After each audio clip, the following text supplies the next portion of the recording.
following is a Journey into Comics Network production. What's up, ladies and gentlemen? It's the Podfather Nate here. You are listening to the Journey into Comics Network Best of the Week Highlights Show. This has got highlights from all shows across the network this week. Sit back, relax, and enjoy.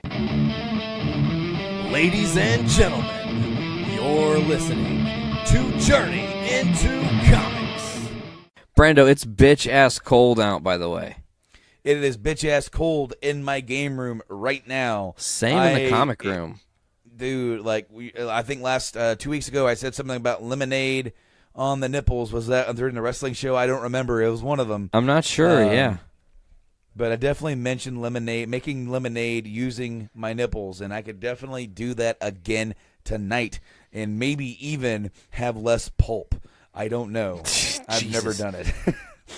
However, my friend, I was trying to type in the name Podbean. Podbean. Like today or yesterday. It was really cold outside.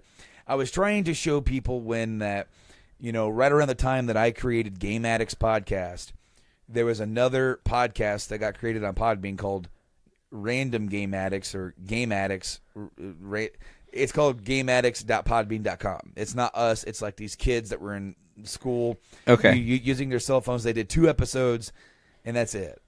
So, like, when I went to go make our own feed, GameAddicts.podbean, I'm like, oh, that's already taken. And my heart sank. So that's why our brand is Game Addicts Podcast. Well, I was trying to show them, so I typed in GameAddicts.Poodbean. Poodbean. Our friends at Podbean are not going to be happy with us that we called them Poodbean. They've rescinded our feature. I want to thank our friends and our hosts at Podbean for featuring us this week on their app and on the website.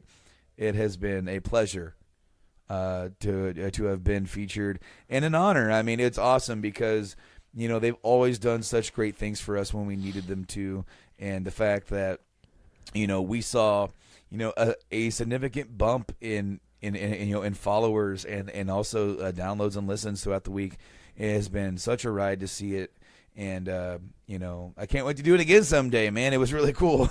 It was very amazing. I want to say right out of the gate, if you are new to the Journey into Comics Network, and maybe this is the first time you're listening to Journey into Comics, you found us during the feature, welcome to our network. We hope you find something across one of the 10 shows. Of course, if you're on the network here at JourneyIntoComics.com, don't forget to go to GameAddictsPodcast.com to get Brando's other show. It is the alternate feed of the Journey into Comics Network, and they're always doing awesome shit over there. They just did the retrospective last week, and they've got some big plans this week because we just had the feature, Brando, but now you get to feature, Brando. Yeah, I know, and since it's only one show, we're technically only getting 2 episodes for the feature. It's the one that's already out, that came out last week, and then of course this week on Thursday, you're getting a brand new episode, and that one is going to be called Farewell 2017, as me and Mike, sit back and we look at some of the games that we've beaten, some of our favorite pickups throughout the year, and we look forward to some great games that are coming out in 2018. So not only do you get that episode, but the episode that's already up is, of course, one of our retrospective series, the Nintendo Entertainment System, the NES. We take a look back at the NES and talk about our favorite memories and some history of the NES. And it was one of my most anticipated episodes. I've been planning that episode for a long time. And before we even found out about the feature, it was actually originally going to be episode 50. Yes, I remember that. I wanted something big for 50. Instead, I ended up doing like the Game Boy family for that, which is still, Nintendo. But I'm like, you know what? I'll save it for a few weeks, and we'll do feature week. That'll be one of the feature week episodes going up for that. That way, if you're new, that's one of the first tastes you get is that NES episode. I mean, because everybody loves the NES, dude. If you're a gamer, especially if you're in our age group, right around that, late 20s, early 30s era, like you definitely grew up. NES was there, so.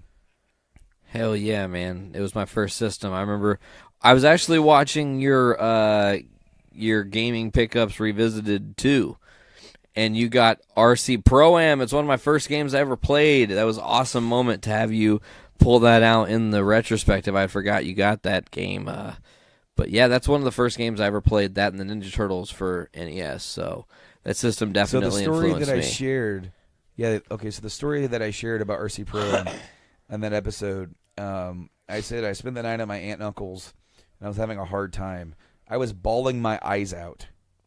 I was really young. I was so young. And what it was is that I was supposed to stay with them for the night, and I don't remember what my parents were doing, where they were going, but I don't think I quite understood that I would be staying there alone with them. And I think what happened was they tried to sneak out because they were afraid that maybe a goodbye would be too hard for me. Oh, kind of like, oh man, well, if we just he's busy, he's playing, he's doing this. If he doesn't realize that we're gone, he won't react. Well, when I realized they were gone, I was so upset that they didn't say bye that I thought they left me there. Oh shit! So I cried for about 17 hours. Holy hell! Probably only about 40 minutes, but it felt so long. So to the point where I like wet myself and everything. And then my aunt had to give me a bath and all that kind of stuff. And then after the bath is when, she took me into my cousin's rooms and like, hey, let them let you guys play, maybe let him play a little bit. And it was RC Pro-Am. Awesome. And of course, gets a race in that game, oil slicks and the like. It's super memorable. Yes, absolutely. Brando, we should kind of maybe talk about some of the stuff we mean to talk about today. What do you think? Yeah, we've got like a little bit of a list of things that we want to try and hit on this week. And I think we really should probably start hitting those instead of just chit-chatting about whatever we're talking about. I just don't want you to freeze your tiny little nipples off, and maybe they go to my France. Nipples are already, they're already off. They're on the floor right now. They've already, like, they're rolling, rolling away. You know what's really weird is you just said that they were off rolling away, and I thought about Cousin It from the Addams Family, and then, of course, it was Cousin Tit. Dude, Wyatt's hair today, his hair's so long that sometimes Kate puts it up in like a man bun type thing. Yeah. And then so when she put it down earlier, his hair was like all disheveled and all over the place. He looked like Cousin It. So I called him Cousin It. He's got a lot of hair, man. Dude, he does. Damn. He absolutely does. Well, Brando, I want to bring this up to you because this was like a really interesting thing I just found out today, actually. Mark Hamill has been, I don't know if it is a rumor, it is a conjecture that people want to see this happen, and I want to get your opinion on it. I don't know if you know about this or not. People want Mark Hamill to play Doc Ock in the MCU. What?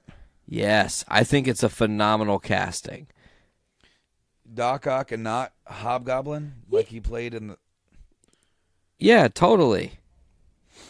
Like, he's already played a Hobgoblin. He doesn't need to do it again. He needs to do something different. And how cool would it be to have him be the science-y type guy, and it's a different take on the foe of Doc Ock. He can play crazy and menacing. He does a great job anytime he's in any superhero role. Obviously, he can toe a line there with some of his Joker stuff. I think it would be brilliant if that's the route they decide to go. However, if I'm looking at a Spider-Man trilogy with Tom Holland and what they should do, and of course they just did, the Vulture story, I think Mysterio has to be next. I think that's the most sensible thing. We've not seen a Mysterio. There's a lot of cool storytelling that can be done with a magician-type-esque villain and all the kind of smoke and mirrors that can bring. You can obviously introduce some Gwen Stacy and stuff, and then maybe in your end of your trilogy, have the Green Goblin take out your Gwen Stacy character.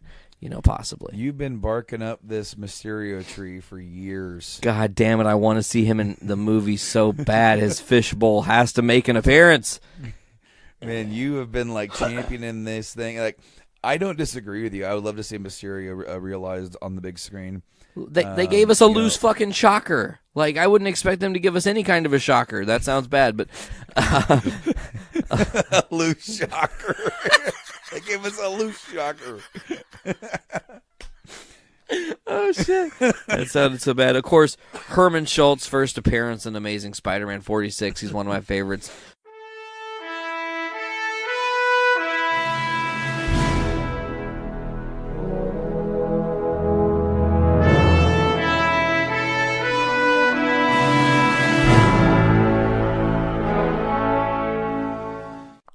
There was also some interesting moments. The Cecil DeMille Award went to Oprah Winfrey, and they kind of showed a montage of kind of a highlight of her life from the Oprah Winfrey Show, from her newscasting days, from moving beyond that to like the O Network and the magazine, and her parts in movies like The Color Purple and like The Butler and all of that. So, and then she gave a great speech, and they talked about her part in the upcoming movie The Wrinkle in Time. So. And she gave a really fantastic speech and let a lot of people saying at the end of it, Oprah Winfrey for president, which is an interesting statement. And not to say that she doesn't have the draw or the audience or the experience talking in front of crowds to be a public face of the United States, but I think we're kind of on a slippery slope. I mean, if a businessman... television star can get elected president, then a businesswoman, television star, can also in theory get elected president. But I think it's time maybe to take a step back and go back to the senators, the congressmen, the lawyers, the military men and women, give them opportunity to become president. I think we should avoid going back, keeping with these entertainment personalities, regardless of their personality for what they hope to accomplish. I think we've seen when someone who's not the most qualified person gets in that role, it's quite a learning curve and something that we don't really get to see. We don't really get to see their accomplishments as easily, and we get to see that it's a lot more of a struggle for them than someone who has the orientation, has more of the political, governmental background that is really needed to do that job effectively and quickly. So, not saying that Oprah wouldn't be a good president. She could be fantastic, but I think we don't want a trend where the only people who get elected president are these very popular public personas. I mean, there was a time that I didn't know who this person was until they stepped up to a podium to run for president. I don't need these people that have been in and out of my life in some capacity in terms of being a face on a TV show or in a background of a movie. So that's just my 2 cents. I don't know if we need another trend of entertainment. And I think it would be a very interesting debate to see Oprah Winfrey versus a Donald Trump in a 2020 election. But I don't know. I think the United States deserves better and deserves someone to really push America forward. And I don't know if another personality, even someone as powerful and knowledgeable and a talent as Oprah, is that person. And I guess kind of moving forward from the world of movies and TV to more with what's going on in the U.S. and in the world of Trump. I actually saw this morning, kind of as I was prepping the show, was that apparently there was a fire at the Trump Tower in New York, which involved 3 injuries, one from a firefighter, one from a worker who was trying to put out the fire, and then one from some unidentified person. It looks like it was just part of the heating and ventilation system had a small fire, and it was memed a lot. Like, I saw someone post, with someone, I think someone said, "Oh, does that mean Donald Trump has elected a new wife?" Kind of similar to, when at the Vatican, when the Pope dies, they release smoke to announce they're deciding, and different colored smoke to announce when they found that person. So And that's what the meme was trying to go for. But I guess kind of moving on from that, something that really shook the president's ego and caused a lot of strife in the White House and in Washington was a book that was coming out recently by Michael Wolff called Fire and Fury Inside the Trump White House. And Fire and Fury is a common quote that I used in, I think, my second or third episode regarding Trump's response to North Korea saying, like,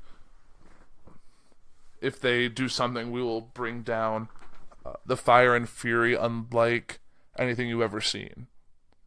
So then we kind of go forward from that to this book about Mike Wolff, who's this reporter and author who basically was a fly on the wall for 9 months of the Trump presidency, since right before he was elected until later this past year. And this book brought a lot of ire. Trump was quick to denounce it, saying this was pure fiction and fake news, and I never authorized this. He didn't have the access he claims he had.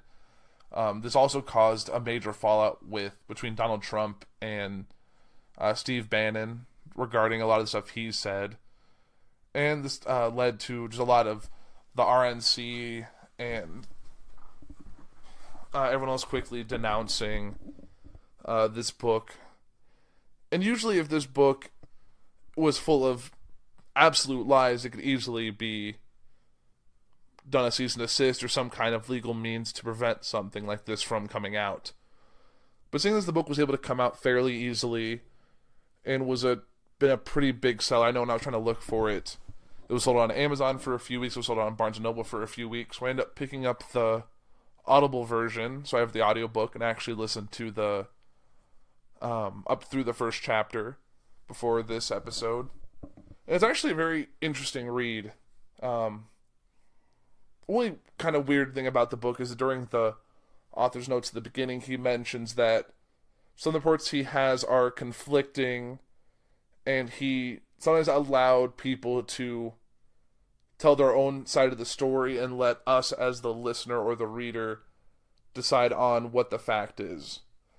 And that's kind of weird for me. I understand what he's kind of saying. He's like, this is what I got, I'm just passing along that information, but I don't want to read a book. It's not a book that I'm like not choosing my own adventure. I kind of want a book where I get to get as much factual information as possible. I don't want to get 3 differing stories and have to assume which one is right. So that's my only real beef with the book so far. Book's fairly interesting. The first chapter is a lot about the campaign leading up to Election Day, with how everyone assumed Trump wasn't going to win. That this was all more of an act or an exercise to place people in a more public space and lead them to better things. Like, Steve Bannon was doing it to get more notoriety and more success and become like the new head of this, like the Tea Party movement. Kellyanne Conway, Trump's campaign manager, was using it to get an anchor site on a news show. Trump was doing this to kind of push him up into the upper echelons and give him a platform. It actually says in the book about him wanting to start his own news network, like from talking to his friends like Roger Ailes and Rupert Murdoch about wanting a Fox News type show and something like a TNN, like a Trump news network, which would have been interesting. And how in the book talks about how Trump's wife Melania was fearful that he was going to win and what it would do to her pretty sheltered life. She lives in New York with her son. And Trump's reassurances that he was going to win and then life would go back to normal. And even goes to talk about how things were the day of when it looked likely that Trump was going to win, and how there's a lot of disbelief from Trump himself, who went from like disbelief to fear to just confusion, not knowing how to respond, because it seemed like this wasn't something the Trump campaign wanted at all. They wanted to almost win.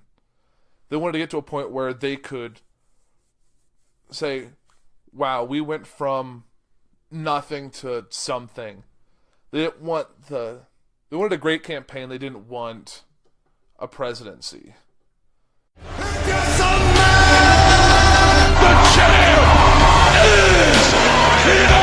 Do I everybody's attention now? Because the new champion it was Tim Storm, but he lost the title. I don't know who Tim Storm is or was, or he was like they were hyping him up to be like this kind of like this, he's an older he's an older dude that never really got his big break kind of guy. Because he was the oldest winner of the belt. He was 51 when he won the belt, and he held it for 163 belts. Or 163 days. He held it for 163 belts. 163 belts is the episode title. So the current champion is Nick Aldis. Nick Aldis. He is called Magnus. Oh, okay. So, the NWA property it's very difficult to build that into something, because to me that's even lower than Impact Wrestling, because they have to rely on other promotions to help utilize it. It was Jeff Jarrett tried to make Global Force Wrestling that. I don't think there's a market for that. I think you have to make a promotion, base it out of somewhere, and build a new NWA promotion. Yep. The NWA was never a promotion. It was a series of promotions that, the NWA name would just be associated with. I don't think that style is suitable anymore, and they need to do that. Magnus is a great guy to start that with. He's a fantastic wrestler. I think he's heavily underutilized. I really wish he would go to WWE, Ring of Honor, New Japan, somewhere, and get more recognition, because I think he's amazing. Yeah, he could totally be over anywhere. He's just not he's not gotten his foot in the door in the right place. And maybe that'll be in his destiny now that he's done this run in NWA as their champ. So guess who did get their foot in the door? Who? Samoa Joe, right into the door of the injured list. Samoa Joe is injured once again. Apparently wrestling Monday night, he felt a pop in his right foot. And he's like, ow. So then they went to go look at it. As one would. Ouch. Yeah, ow. So then they're taking a look at it, and they think it's a rupture of the plantar fascia. Or is that how you say it? Plantar fascia? Fascia? Fascia, you had it right. Fucking plantar fascist. You're a fascist planter. Gardening with Hitler. Oh, that's awful. Yeah, dude, he possibly ruptured that tendon, which could take a couple weeks to a couple months, depending on how long that takes. He may miss the Rumble, but he's not right now scheduled to miss Mania, which sucks because I don't know what they're gonna do with him for Mania anyway. When you have this many awesome guys on the card, starts to get clogged. I know, and then you end up putting people in the fucking Battle Royal, which should be something. It should mean more than what it does, Maybe that's the way to do it, though, Brando. Maybe have him return as a surprise entrant to the Andre the Giant Battle Memorial Rumble match. I can't talk, apparently. You know what's funny? And then have him actually win it. You know what's funny? I was working with the dude, and we were talking about the recent conjecture into U.S. politics and what possibly could be going down. And this guy, he's hilarious, and I'm gonna like mimic his speech impediment. He kind of has a lisp. I'm not making fun of the dude. I just think dude, this is his cadence, and it's like when he makes jokes, it's like it's funnier to hear it with the lisp. Okay. So then he goes, he just says something like, I just think, we're just in this space where people are just tired of people who are normally in politics. Politics? I lost it, dude. I was like, wait, what? Shit. Well, that's what I get for trying to sound smart. Yeah, politics, yeah. So now politics is like my favorite new word. So yeah, dude, Joe is out on the injured list. It looks like Dean Ambrose is going to miss Mania altogether. He is going to be out for a while. The card for Mania hasn't even begun to take shape yet, really. There are a couple of matches you can almost guarantee are going to happen. I feel like Roman. Huh? Lesnar Roman's going to happen. Absolutely. H and Angle is probably going to happen. Shane versus DB? Well, as of right now, nothing they're doing is leading towards Daniel Bryan wrestling again.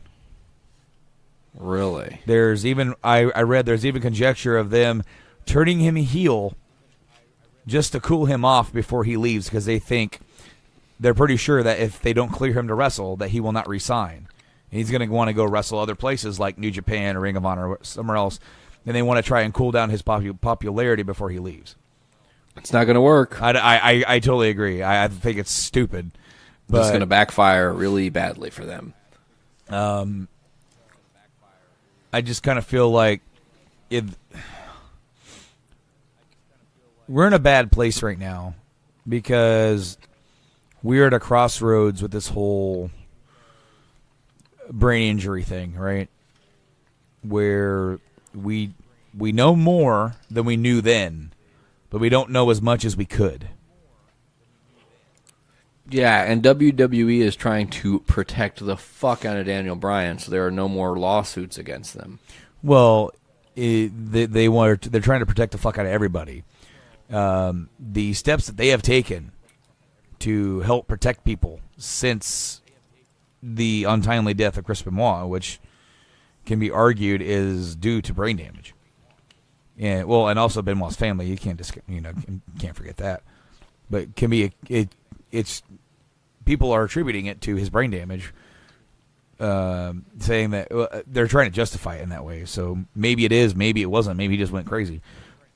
But they've been doing more and more and more and more to help try and protect, more than what some people else are doing. And them not letting Daniel Bryan back in and forcing him into retirement was to protect themselves, to protect Bryan. Now, Bryan wants to wrestle, and he's been told that he can. And by every other doctor in the fucking world. And if WWE's not going to let him, he's going to go wrestle because he doesn't care. Correct. He's a performer. But did you see there was a video from the Dark match on last week's SmackDown? Do you know about this? No. So there's a video of DB running the ropes with Sami Zayn, crisscrossing each other in the ropes. Like, he looks the best shape he's ever looked. You know what I'm saying? Why they're doing this to this guy, it's just like, are you ridiculous right now, WWE? First of all, you fumbled and fucked up the whole thing with Punk, and now you're going to do a totally different kind of thing to a performer that's equally as fucked up. Like, what are you thinking? If he's been cleared by every other doctor that there's nothing to worry about, and he's been doing all this rehab and all these different steps and precautions to change his life and his health, like, if he's been fucking told he's good, he's good. Stop denying him, because he's going to go make money elsewhere, make a name for himself elsewhere, and you guys are going to be the ones that eat it. I heard a rumor, now this is biggest grain of salt rumor, that there's a potential to do a Owens, Sammy versus Shane, Daniel Bryan at Mania. That'd be interesting. What other possible Mania matches? Cena Taker. I've been seeing it all over. Oh, same. That somebody said recently, Taker said he wasn't going to Raw just for a visit. That he was going there with purpose. So, now, all right. So, I read this article today on IGN, basically saying why it needs to happen, right? Sure. And also defending the loss to Roman, because people are saying, well, if basically Undertaker passed the role of big dog in his yard to Roman, and that was the purpose of his thing last year. Absolutely. Cena was championing so hard he wanted to be the guy to face Taker last year, because it seemed like, okay, this is it, no more. Taker's going to go and have surgery, blah blah blah blah. I want to be the guy. I want that match. Cena even said during the feud with Miz was like, oh, you're just trying to pull the strings and get your match and all that kind of stuff. And Cena retorted, if I was doing that, I'd be wrestling the Undertaker, not you. Yeah. So they're looking at that saying, how has that really helped Roman? And the answer is it hasn't. It never really. It got him some major heat right after, but that's definitely sizzled. And he's not writing off the fact that he beat Taker. He's not utilizing it. He's not. It hasn't really. He didn't win the title this year. It didn't really like elevate him to the next level like a win over the Undertaker should. Warning, podcastrophe imminent.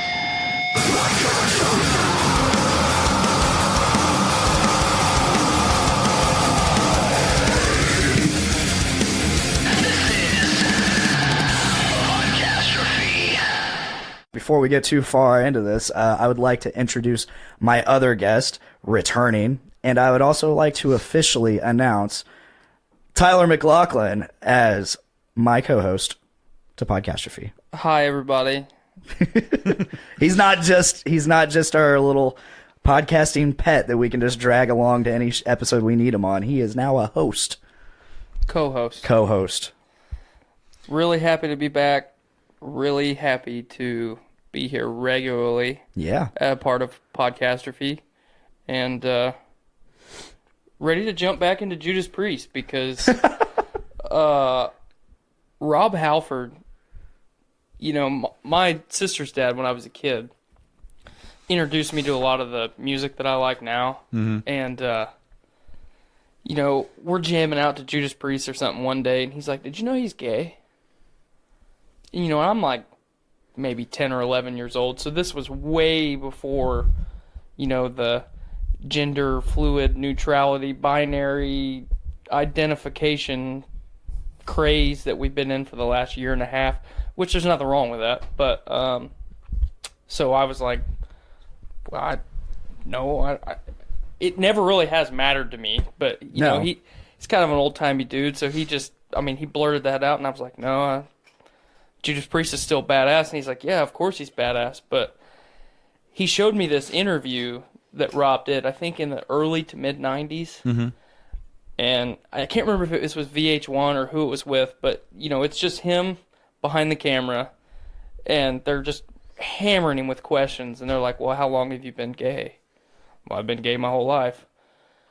And the interviewer's like, fans don't believe that you're gay. And he's like, he gets very serious. And you know how he's always got sunglasses on? Yeah. So he actually takes his sunglasses off.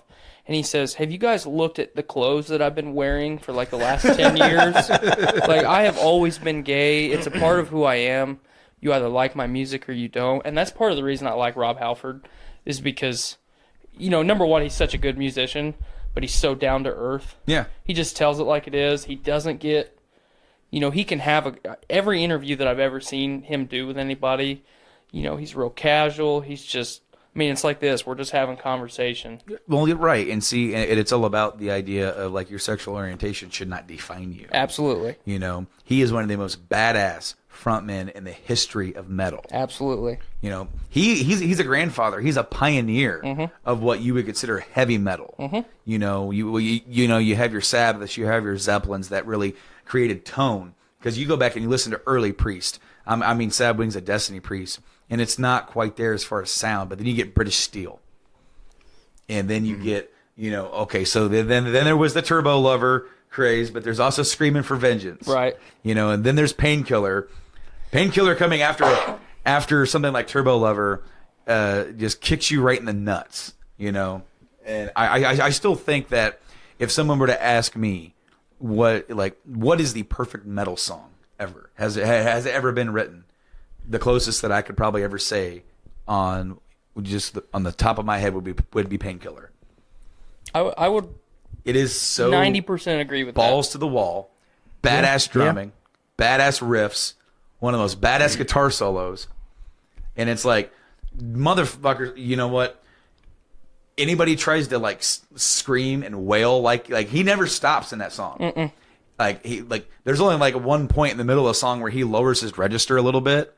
Otherwise, he's like way up here, and it's like, who can do that without getting a headache? Well, Rob actually doesn't have to breathe. He pulls in oxygen through his skin. Like his entire body is just one giant gill. It's funny because the guy that replaced Rob Halford, Tim Ripper Owens, there for a little while, he has a similar thing where he doesn't need to breathe. And it is like, it's so weird because you hear him on record holding notes and you're just like, how is he doing this? Glass is shattering in the background, you know? Dude, he can hold notes at such a octave and at length that it's like you're struggling if you're trying to sing along with him. To you're running out of breath, dude. But he does it like without effort. So then you take for example, like he also was in one of my favorite band of all time, Iced Earth. So you hear he did 2 albums with them, and you hear another singer do his stuff. Well, like some of them struggle because they're not one singing at the same like level as he is as far as like, you know, for that the song requires. But like then like they're trying to hold these notes and it's like, well, like I would love to sing them like that, but I need to breathe. Right. You know, apparently Ripper doesn't. But anyway, yeah, dude. So what I'm going to do right now is go through the top 10 most downloaded episodes on the Journey to Comics Network for the last 30 days. Okay. Number 1, or should I start at number 10? Start at number 10. Let's hear All right. this. Yeah, let's work our Number way 10, down. Drunkastrophe. Oh. But it's only been up there for a week. Yeah, it's only not even a week. A couple days. Couple days, it's already number 10, so great. Number 9, Butt Stuff, Shenanigans. Oh God. That was a good episode. It was. You hear the hesitancy in my voice? Yes. Yes. The Things You Learn. Yeah. And number 8, Brews with Dudes. Number 7, The Dudette Abides. Nice. Number 7, Voice of Survival. 11, Mike Norris. So number 6 is Foodies Watching Movies, Season 2, Episode 8. Revenge of the Bacon Sludge. I don't think I watched that one. I haven't listened I to that. haven't listened to that one yet. Number 5, Foodies Watching Movies, Season 2, Episode 9, Everyone's a Critic. I did listen to that one. Number 4, Best of the Week for the week of Christmas of 2017. So then we're coming up to the last 3. Number 3, Podcastrophe 17, POVR Porn. It has such a catchy title, you know? I know. Number 2, Draws you in. Journey into Comics 170, The Last Jedi. That's number 1? Number 2. Oh, that's number it's 2. actually Sorry. okay. So we actually Sorry. one and 2 are tied. Oh, shit. They actually have the same number of downloads because number 1 is the Journey into Comics 172, Nerds of the Round Table 3. Hell yeah. Hell yeah. 2 really good episodes. I mean, they're all really good episodes on the top 10. I'm really, really proud of everything that what has become just in like 4 or 5 months. You know, when you get shows and you get them like lined up and you know, you got to be that guy that's saying, all right, we got to get a schedule going on here. You almost got to play the administrative role. And then finally now, here we are going into the new year where I can take a seat back, not have to worry about what you're doing or what, you know, Poor Boy is doing or what Joanna or what Kate and Joanna are doing. I can just let them go and then enjoy the content, you know, and then know that like everybody now is hopefully more comfortable with what they're doing. Yeah. Because that's the hardest part is finding your own voice. Yeah, I can attest to that. I remember my early days, my early attempts. Your infancy? I am the ancient one here. Yeah. And I remember trying to make those videos and just I didn't know what to say. Like I would stumble over myself and between every word Now, are these the original old videos? Yes. Okay. Have you played any of those on the podcast? No, I haven't. We need to at some point. Are you about to get one rolling right now? Now, is that going to feed into the actual recording of the show? It might not. Oh, okay. I'm sure this is my subscription, not my channel. But yeah, I remember stumbling over myself. It was bad. I would talk in circles. Forgive me, audience. My voice is quite horrid today. Oh my God, there's so much bullshit on my Well, YouTube. like when I started too, when I first was on Journey into Comics, dude, I was nervous as heck. Yeah. I didn't know exactly what to say, and I, talked in circles too. You end up like repeating yourself when you're trying to, and I still do that sometimes, from time to time. Good luck.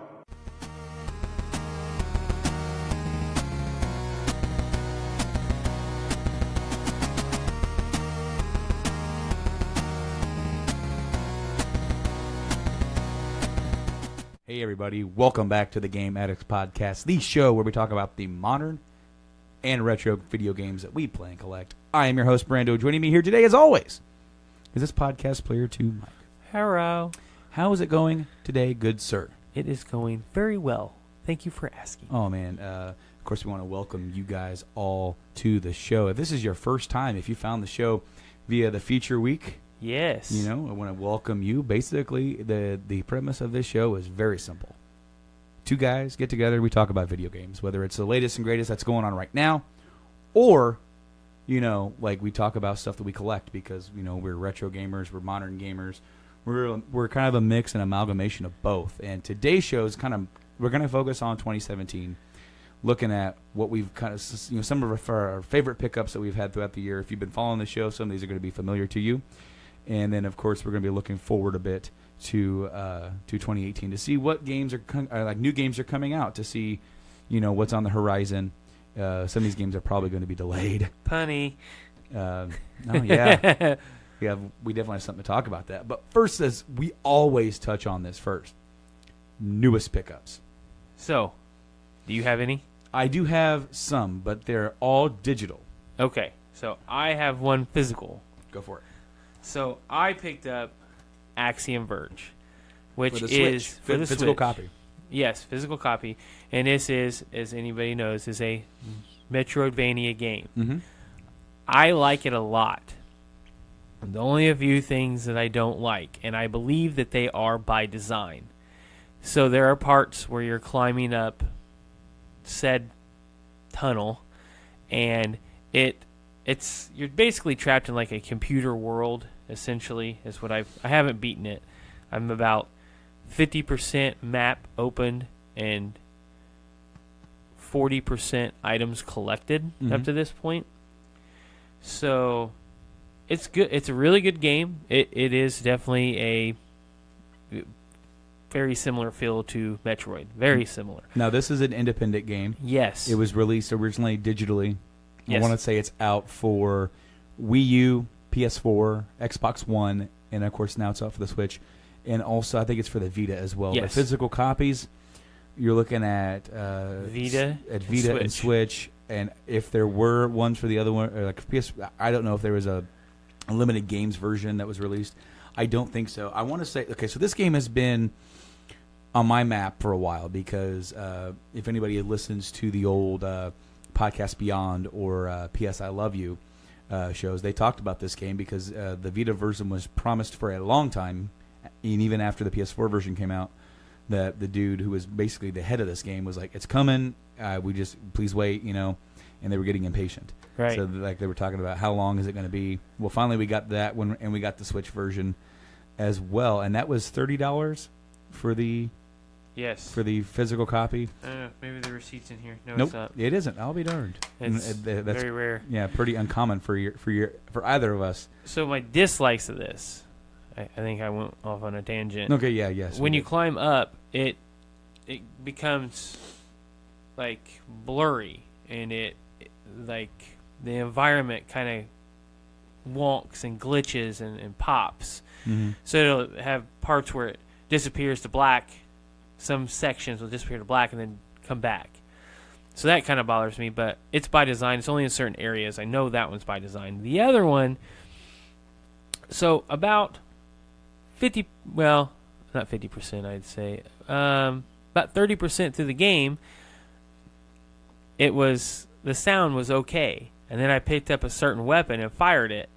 And now I have a constant buzz. Even when I restart the game, restart the system, I have a constant buzz. So I don't know if that's by design or maybe I just didn't notice it until I did the shot and it was very noticeable on the shot. But it's just like a computer buzz. So I assume it's by design. It makes sense for the setting. But outside of that, I give it like an 8. Really good. So so the big thing about it is that I got my grappling hook. Go figure. And your weapons are each one you had to select a specific weapon. And there's so far I think I've uncovered 6, I would like to say. And each one is very unique and they have their own positives and negatives. But it's really neat that they did that instead of powering up your weapon. But they have you have like large icons that increase your weapon damage, and you have small data bits that you pick up. And those small data bits, you combine 6 for a weapon increase in damage and 5 for a health increase. So that's cool. So it really gives you like that Metroidvania feel where you always go through, pick up weapons, you increase your health, But I think it's a fantastic game. If you like old style Metroid games, this is a must pick up. It has a unique story. I really enjoy it. And there's parts in the game where you pick up somebody that has been there before you. And he's kind of translated their language into English. But there's some data that you pull out that you can't understand. And I'm hoping that I get another piece of a translator to uncover it. Because it's got a really good story. It's very bleak to begin with. Because you're kind of just like thrown in and he's like, what happened? Like, my factory exploded because of an experiment and now I'm here. So, it's neat. It's very unique. Awesome. I mean, I've been wanting to pick that up for a while, and it was just to the point of when I bought my games, I just didn't have enough left over for it, and I told you about it, and you went and picked it up like that night. No, we had talked about it before. When I told you that what store had Oh, it. yes, what store had the physical copy. I was on it, and then I was torn between the Vita or this one. And I was like, well, I need to go with the Switch because I don't have many games for the Switch. Yeah. So well, and I mean, it's, to me, that's where a lot of my love is right now anyway. And I'm going to get there. Yeah, we can. Well, I can there. see. Maybe the viewers can't see it, but I can see the love. Well, okay.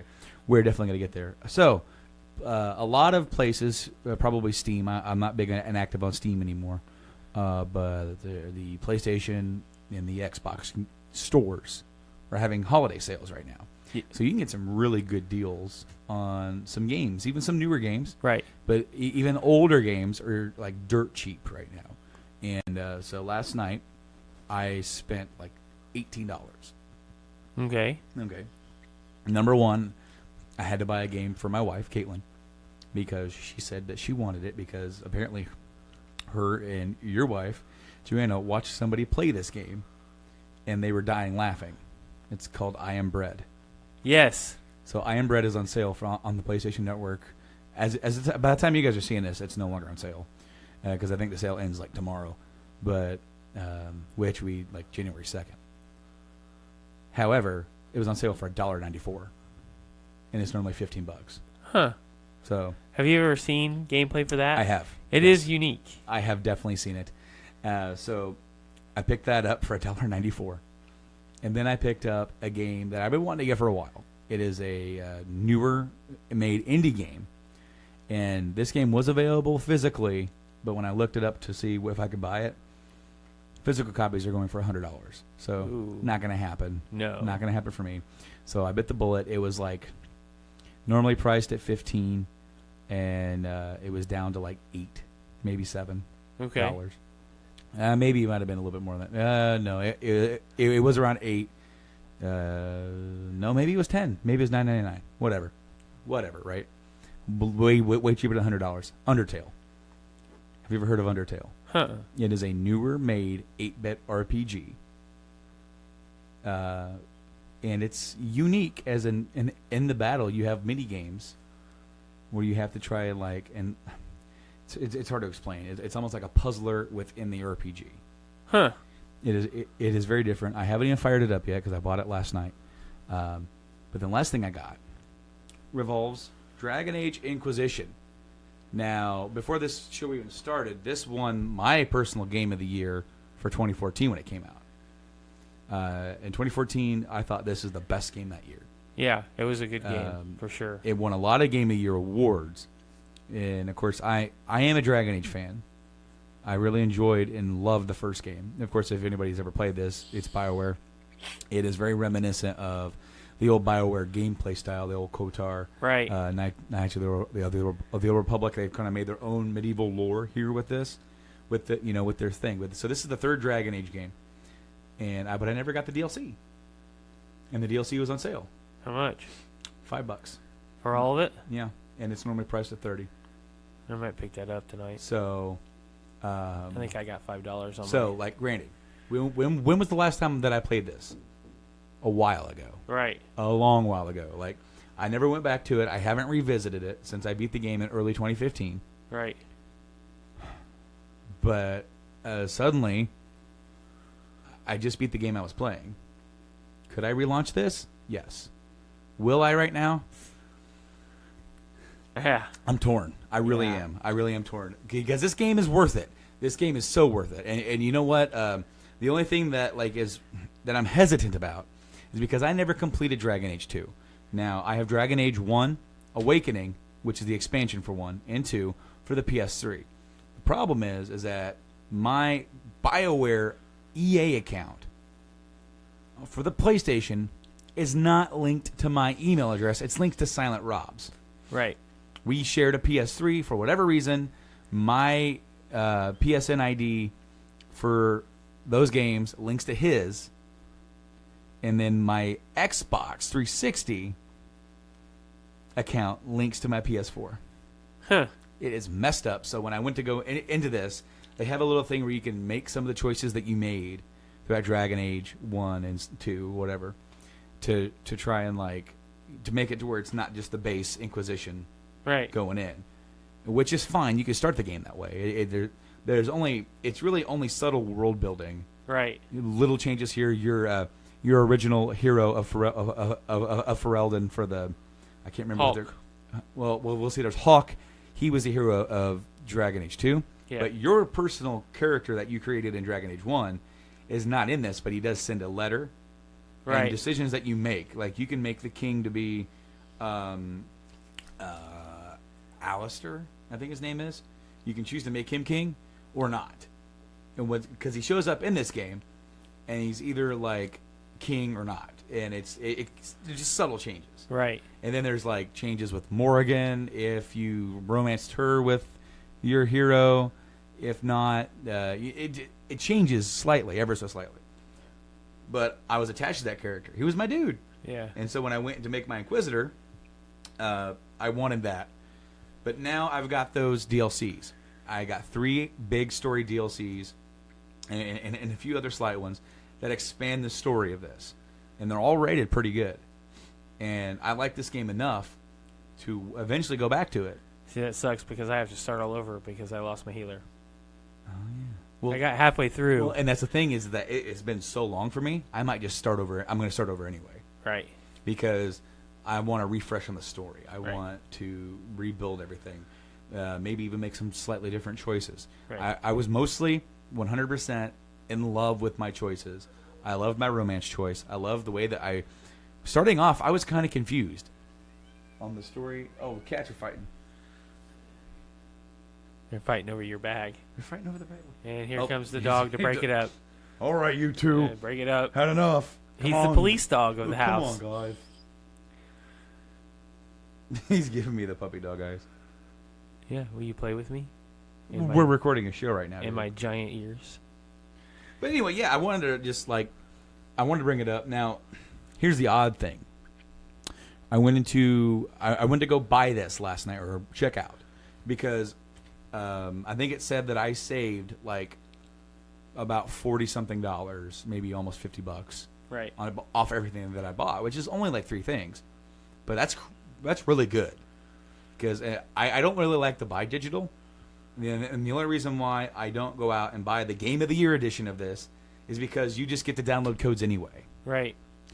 I want the actual on disc. It's like The Witcher. Yeah. Okay, The Witcher, that's on disc on the Xbox One. Yes. Boom. There it is, all done. And that's where I want it because if in 10 years, 15 years, you can't download those anymore for whatever reason, then you're kind of SOL. Yep. You know, so I want everything on disc as much as possible. So there really is no good way to do it other than just to bite the bullet and download them. And if they're on sale for $5, like the Fallout 4 season pass, that's $50. Yeah. And that was on sale for $25. Trust me, I was like rocking back and forth because I'm like, I'm still waiting to. I need time. I know that I need time. mm-hmm, because you've got it now, but you just Yes. I just once that gate opens, there's no turning back. I've got to do it all.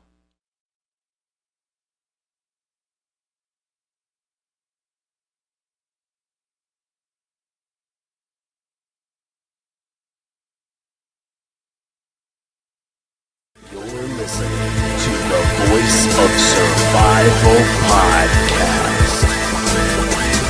Ladies and gentlemen, your host, Nate Phillips.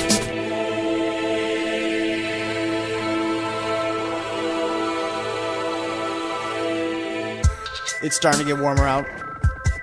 Me and Brett are like, we want a bass. We want some bass. We want someone else. So we're trying asking people from school to come. Jam. Sometimes they do, sometimes they don't. Sometimes they come back, sometimes they don't. And then we meet Austin Skeens, who at this point I kind of knew, not too well, but I knew him because I met him like just around Munster the year before, and he always did like this mic.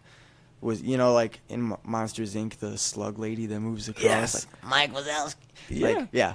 He would always do a great impression of that, and it just left an impression on me because he's just super funny. That's hilarious. So he's like, yeah, I'll jam with you guys. I can't leave my house on weekdays, but I'll jam with you guys on the weekends. And we're just like, fuck. Wait.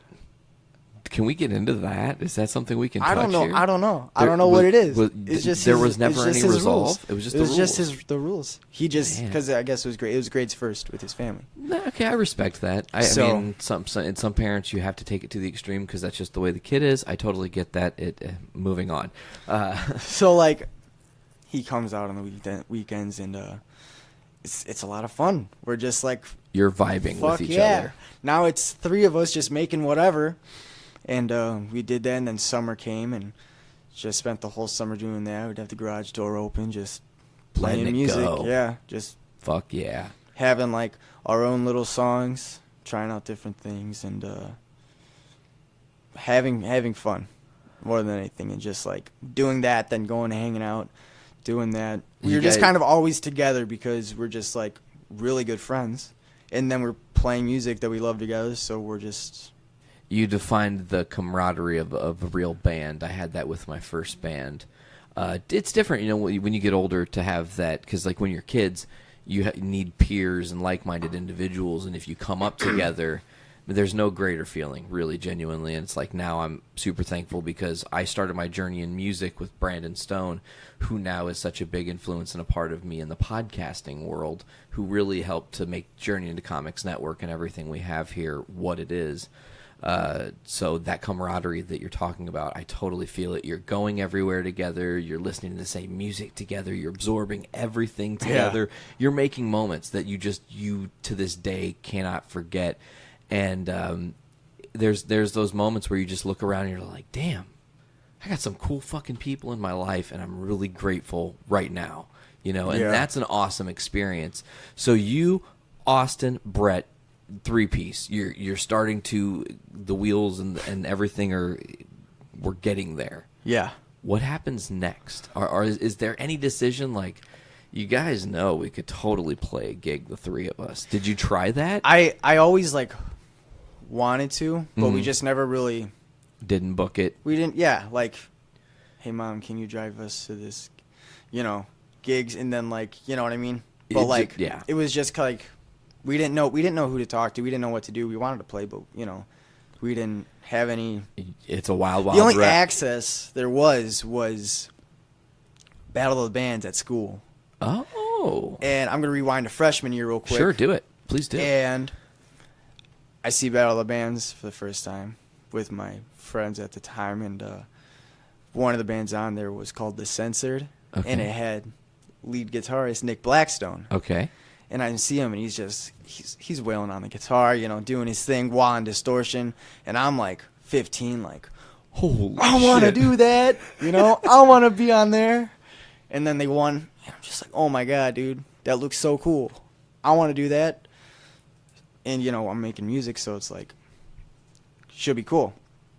And so sophomore year we didn't do it. We went there, and it was just like the same like feeling, like I want to do that. Then junior year comes, and I don't know. Junior year was junior year, and I started playing with other musicians from school. Just randomly? Well, it was because like I'm not going to get into this story, but I'm just going to say I got suspended at school. Okay. For a very dumb reason. Okay, sure. But when I did that, I don't know. It was just in like a fit of rage. Me and Brett got into a little like tiny argument that meant nothing really. And then we were just like, I was just like, I don't want to play music. And he was like, fine. And it was just kind of like, I don't know. It was really kind of like, it's just kind of funny. High school stuff. Yeah. When you look back at it. It was just really weird. Yeah. I don't know why but it was kind of funny. But, so I started playing with other musicians at school, or trying to like play with bands. Create something. Yeah. And, I do with, someone who is part of the marching band, this drummer, and then this guy who played bass, who eventually played bass for Belladonna for about 2 months. Oh, Brandon. Oh, I don't know. I don't think I know. His name's School of Rock. Okay. In Neil's story, he mentions him. Oh, okay. I gotcha. So, I gotcha. We get together, and I'm like, all right, I'm gonna sing, and so I sing, and it's bad. The singing was bad. It is bad back then. Okay. It was bad, rough, but I was like, hey, someone's got to do it. So you do it until you're good, right? Yes. You're not wrong. That's exactly. Do it till you're good. So Battle of the Bands comes up, and there's tryouts. So you have to try out for Battle of the Bands. Only 5 bands max can get on. They play like, if you scored the most at tryouts, you play last. If you scored the least, you play first. Whoa. So it's like, okay. Because I'm like studying Battle of the Bands. I'm like looking at the other bands, little videos on YouTube. I'm really in on this, Yeah. So I'm like, okay. You're coming in with strategy at this point. Yeah. So I'm really hyping this up. I go up there to try out. It's a 3-piece. At the time we were called Throwback Thursday, because I guess pop punk band names kind of. I like it. I guess it's not I wrong. don't know. We weren't really. I don't know. It was just like, I don't know. Went up there, covered an Arctic Monkeys song. Sure. And a White Stripes song. Cool. I'm singing both. Sure. We get up there. We do our thing. I'm like, cool. All the other bands go. I'm like, cool. Wait till Monday for the results. I'm super excited. I'm like, oh, it's going to be so cool. I look. We scored last. And I'm just like, oh. Okay. But you made it. Yeah. Okay. But only 5 bands tried out, so it was like. Oh, well, okay. It doesn't matter. I was like, okay, whatever. I can't sing very well. I'll get this girl, Sierra, who's dating Nick Blackstone, to sing. I'm like, okay, cool. So I'm like, we got this. But then there was also dealing with there was like a curse for every Battle of the Bands band that played first, that opened. They just had technical difficulties. Like all the bands that I saw. Every time. It happened 2 years in a row. So I'm like, okay, that's it. So I got to prepare for it. So now you're really preparing and trying to get yourself ready for going on the stage. How does it go? It goes. It's very funny. Okay, it's funny. Okay, sure. We get up there, and my amp, after we sound checked too, because we made sure to sound check, my amp wasn't like turning on. So I'm just like, okay. No. Okay. Oh, no. And then we're starting to mess with it. It takes like a minute. And I'm just like, think about the time because you have 25 minutes. And I would go home and I would listen to the songs in a little playlist and time them to make sure that every song would fit well. Hell So I'm just yeah, like you did. super honest. I'm so like hyped about this. So it starts working. But then I was like, when it wasn't working, I don't know why. I started turning the knobs. I don't know why. Because it doesn't make sense. So you changed your sound. So sound. I'm louder. Oh, no. So it's like, okay, we play the first song. And my guitar is also out of tune. Even though I double-checked it to make sure it was tuned, I was, like, super hyped about it. I guess it just went out of tune. I don't know. But the curse of the first band. That's right. It's happening. So my guitar is out of tune. You're I'm too super loud. loud. Finished the first song. A couple of friends in the car were like, turn it down. So I'm like, okay, turn it down. Then we're playing the rest of the songs. And then I borrowed Kes. Okay, yeah. I borrowed his guitar to use for "Come As You Are" by Nirvana. I love that song. Absolutely. Because I bought the it was like a phaser or flanger or something. Yeah. One of those pedals. It's the flanger effect. Yeah, I bought that effect specifically so I can use it. Oh my God, that's amazing. And then yeah, Kes is a lot taller than me. Uh-oh. So the guitar's like down here. Oh my you know? gosh. Was it difficult to play? It wasn't too bad until the strap fell off. So I'm just like, oh. You know, I'm like, okay, I go to sit down. I got this. I'm like, it's cool. I got this. You know, I got this. Was that the finale song? No. Okay. The finale song is even better. Okay. So we're going to do Whole Lot of Love by Led Zeppelin. Awesome song. And we're going to have this guy, Matt Travis, guesting on it. Because all the winning bands had a guest thing on it, whether it be an instrument. But this guy was super popular at school and he was a really good singer. So I'm like, Got it. Get him in. And he was a really good singer. So we're singing. He's singing. And then there's that part in the song, the solo. Where it goes, dun, dun, dun, dun, dun, dun, dun. And, you know, it's like, it's guitar. It's the instruments hit two notes and then all it's a together, guitar and then solo. it's just isolated guitar. Yep. Pure guitar solo. I'm practicing my ass off for this. I'm like so excited. I'm like imagining it all the time. You're envisioning it happening for you. Yeah, so I go to do this, and I stick my left leg up on the monitor to look cool in front of all the high school girls in the front row. And the spotlight shines on me. They hear it. Boom, boom. I play. There's no sound coming out of my amp. What? Yeah. Oh, no. Nothing. It's time for Brews with Dudes.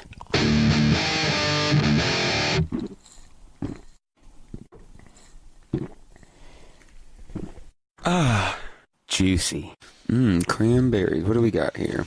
Normally associated with a traditional creek, but in a kettle sour beer that is wonderfully intricate, balanced, fruity, and tart. That is my opinion, not what is written on the can. I agree with that. Do you believe me? I've never heard of Distill. I haven't either. Did you grab anything from them that wasn't a sour? Yes, I actually have a milk stout at the house that I will be bringing over for another episode. So, sweet. And I'm not going to lie, I did try one of those as well, and it was very tasty. So, Well, that's awesome that they're able to get opposite ends of the spectrum down. I will say, other than the sours and the stout I got, they seemed a little boring. Just a couple different ales that I almost didn't get anything until I saw the stout and the sours. I was going to go for something else, but once I saw those, I'm like, you know what? Those actually sound pretty good. I wasn't going to say this because it might offend somebody who's listening in Normal, Illinois, but you know, I'm not really surprised that they have a little boring flavors in Normal, Illinois. It's just a little too flat. A little too normal for my taste. But these sours, though, these are fantastic. Don't get me wrong. Illinois has got some kickers. I like it. I don't know if they had other brews that weren't in stock at the time that I just didn't see. But when it came down to budgeting, they were a little lower on the list. But I do like the turnout so far. Was it probably somewhere in the... Was it a 6-pack? This was a 4. The other sour was a 4 as well. The stout, though, was a 6-pack. I ended up getting like 2 flats of beer, 2 6-packs, and the rest were 4s. Nice. So I had a pretty good haul. My fridge is happy. It smiled when I came home. I'd never seen such a range of beer before. Yeah, I'm pretty disappointed in myself. Last weekend we went to 450 North, and I stocked what I thought was stocking up, and so it's, what is it, Thursday? So we're sitting here less than a week later, and I've only got 2 beers left. To be fair, we did have DrunKastrophe. We did. And Brews with Dudes prior to that. That was an unbelievably drunk podcasting evening. We definitely got lit up on the Brews with Dudes, but most of us were shirtless by the end of the... we took our shirts off several times, but they always ended up back on, and then back off, and then back on. What's crazy is, like, I remember the next day being like, man, I could have got drunker. Oh. And then I listened back, and I'm like, I don't remember any of this. I don't remember much of anything. I remember, was it Miranda's mom that had the hots for me at one? Was that who that was? I think so. Or her aunt or someone? It was her mom. They were live streaming. Yeah, and I watched it a little bit. I just washed my hair like the day before, so my hair was out and flowing. I was shirtless. The camera view was like right on your back too, so we had good view of your hair. It was a mess. I'll say that. I did listen at work for a little bit. I was enjoying it while I was not able to make the festivities. I was listening in, and it was awesome. It was a good time. We were really getting it. That was an all-star cast. That really I love was. having Dave. I love having Dave on anytime. Hi, Dave. Are you out there? Love you. Dave unfortunately said he was busy all day. We even tried to get some D&D going tonight, and he wasn't having it. He's not free today. It's okay. That's right. It's okay. Soon, Dave. We'll get you again sometime. Say we're about done with these sours here. What should we knock into next? I know I looked at all the beers that you brought, but I didn't take it all in. I know there's an IPA. I know there's a stout. I think there is the Snake Oil IPA, which is probably going to be the next one. That sounds about right. And then after that, we'll get a little bit back into the fruity. We've got I brought the Mango IPA from Pipeworks, or it's a Saison IPA. Okay. And then I've got, what was it? We've got a Moroccan coffee stout. Well, now that sounds good. It is tasty. And then last but not least, we got the big doozy. We got the Death's Tar. Death's Tar. Mm-hmm. And even the can is intimidating, honestly. It makes me feel as though my entire planet is about to be blown up just for the point of making a point. There's a princess on a spaceship somewhere looking down at us, getting ready to drink this beer before it explodes. Oh, man. So I got a question for you, because I've been on the show before, and you guys know I'm not much of a beer person. I'm not either. I'm not very knowledgeable. I do this show not only to be a guest on here, but to learn more about all the different types of beers. It's my journey into beer. Oh, he said it. Oh, shit. He did the thing, guys. Cool. We try to say it at least once every episode. Somebody out there is wearing like one shirt that just says "Journey into Beer," and if they're not, that should be our thing. It will be. Oh yeah. Once you guys start doing, once we all start doing like shirts and stuff. Oh yeah. Like the Brews with Dudes is gonna have like "Journey into Beer" on the back. It's gonna be a mess. Oh, that'd be a. We've already started thinking about it. Like what is the? It's got to be something crazy. I love the logo and stuff that we've got now. Yes. I can't wait to start doing Podcastrophe merch. It's going to be. Nate and I were talking about that last night on Podcastrophe episode 17, which dropped today. Oh, wow. Well, yeah, I recorded real late. Damn. I feel like this is we're 2 episodes ahead right now. I think we're trying to kick some ass. I think we're doing a New Year's episode too. Oh boy! Like a pregame to the party. Oh boy! I'll be here. We're talking about going in on a bottle of Johnny Walker Blue. You gonna get in on that? How much? It's gonna be probably $20 a piece. Okay, but it's a $250 bottle of whiskey. Oh shit! It's the bee's knees. It's supposed to be some really good scotch. So if you guys are both in on it, that makes 5 of us that are in on it. So we are about halfway there. Yeah, I was gonna say I would be down. Yeah, everyone else totally is doing in. it. Down. It's where were we at? Rookies. Yes, and he pulled it out. We're like, how much are the shots? He's like, only $30 or something. $30 for a single. For a single shot is retarded. Yep. Ounce and a half on the rocks, $30. Yeah, it's ridiculous. It's big boy stuff for sure. He was trying to tempt me because every time I'm at Rookies, I drink Johnny Walker Black, and they give me a good price on it. But $30 was not a good price for a single on this drink. So, hey, how much for a bottle of Johnny Walker Blue? How's your left kidney holding up? Not good. All right, well, that wasn't the magic pour. We're going to need some more. Sorry, Dongo. It's okay. This has got a really amber color to it. This is the snake oil from Four Hands Brewing. It says it pairs well with spicy food and grilled beef. An India Pale Ale. Giant skull on the front of it. Uh-oh. Right, this one's actually from St. Louis, Missouri. Is it? It is. Oh, man, how did I not notice that? It's quite all right. It looks like it is a 6.5 ABV. It just says the same shit over and over again on the top. Why would you waste the ink on that? Yeah, it does. 2 different colors all around the top of the can. Same fucking thing. Okay, so I kind of stole that one from Brett. We didn't need Brett to describe every single beer. He would get bored with it, I'm sure. The design of the can, though, I like the matte design. Me too. I really do. I do. I've always liked matte colors. I will say, in my defense, I was about 15 minutes away from St. Louis at the liquor store I was at. My parents live very close to St. Louis, so it's local to my dad's location. Yeah, he's in the southwestern tip of Illinois, and when we looked on a map, it was like it looked almost like a suburb of St. Louis. It's like really, really close. Like St. Louis almost like went into Illinois itself. But this is good. That's good. That is a very nice, tasty crisp brew. taste to it. The color is deceiving. The color made me think it was going to be incredibly bitter, but it's not really that bitter. Yeah, it was a really smooth. The liquid itself felt very full. Yeah, very heavy liquid, I would say. Flavor, a little light on the flavor, I thought.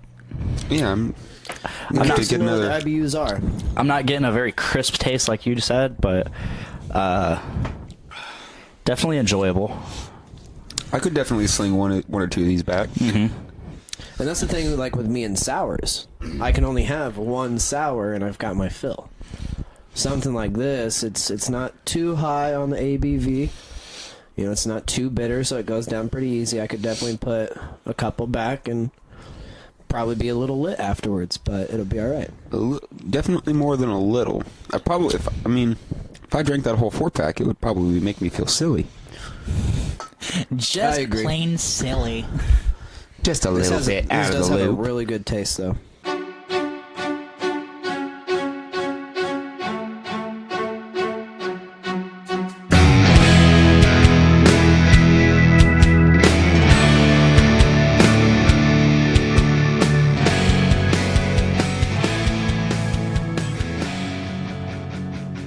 So Edgar Allan Poe was born on January 19th of 1809 in Boston, Massachusetts, to Elizabeth and David Poe. However, Poe didn't really get to know his parents as his father left his family and his mother passed away from tuberculosis when he was 3. Poe was then sent to live with John and Frances Allen in Richmond, Virginia. John Allen was a tobacco merchant, and needless to say, they were very well off. Poe went to the University of Virginia in 1826. However, John and Edgar did have their differences about money, so when Edgar didn't receive enough funds from John to cover all of his costs of living, he turned to gambling to try to make up the difference, which didn't end as well as he had hoped, as he ended up in debt. Poe then dropped out of his university within a year. Poe soon entered the military under a false name, Edgar A. Perry. However, his life change didn't diminish his love for writing, as he self-published Tamerlane and other poems. He did put by a Bostonian instead of using his real name, which was kind of funny, a little interesting. Poe ended up getting out of the military 3 years early under the condition that he went to West Point Military Academy, though within a year he was kicked out of that as well. So we're kind of already seeing a string of bad choices leading to less than welcoming outcomes. In 1831, he was completely disowned by John Allen, so Edgar went to live with some relatives in Baltimore, where he also met his first love, who happened to also be his 13-year-old cousin, Virginia Clem. So that's a fun fact. Moving on from that, Poe was still writing, and he was average in that time. He was a horribly starving artist, like most were, and he definitely wasn't as famous as he was today, but he was known. Poe was making just enough to survive, and publishers were definitely okay with publishing all of his work, but they were a little less eager to pay him. Things started to look up, however, when Poe got a job working as a critic for the Richmond newspaper. Poe continued to publish books such as The Tales of Grotesque and Arabesque, which included that horror style which we are so well accustomed to, and that's pretty much what most of us know him for today. He also published The Murders in the Rue Morgue, which a lot of people say is the start of the detective fiction genre. Poe reached his peak of fame when in 1845 his poem The Raven was featured in the Evening Mirror. However, regardless of all the attention Edgar was receiving because of this, he was not making any extra money. All in the meantime, his wife/cousin was dying from tuberculosis, which, if you recall from about 2 minutes ago, is also what his mother died from, so that's fun. In 1945, Edgar Allan Poe had a lot of love drama in his life on top of everything else. It was rumored that he was flirting with another poet, Frances Osgood, and he also had an admirer, Elizabeth Elliot. Poe didn't want anything to do with Elliot, however, he did not want her as a lover, a friend. He did not want her in his life whatsoever. He is disgusted by her entire existence. So Elliot was very jealous of Osgood and threatened to expose the letters between Poe and Osgood and all this other crap. She was just nuts and jealous and over the top. Elliot herself was sending Poe many love letters. However, she obviously was not getting any responses from them because he just straight up was not fucking interested. So he returned all of her letters, and in vengeance, Elliot decided to publicly humiliate Poe and said that all of these love letters were written by Poe himself to send to himself. With all of this crazy drama, Poe's wife died, and all of this started him into another downward spiral. On September 27, 1949, Poe moved to Philadelphia for an editing job where almost nobody heard from him. He decided to just drop off the face of the fucking earth.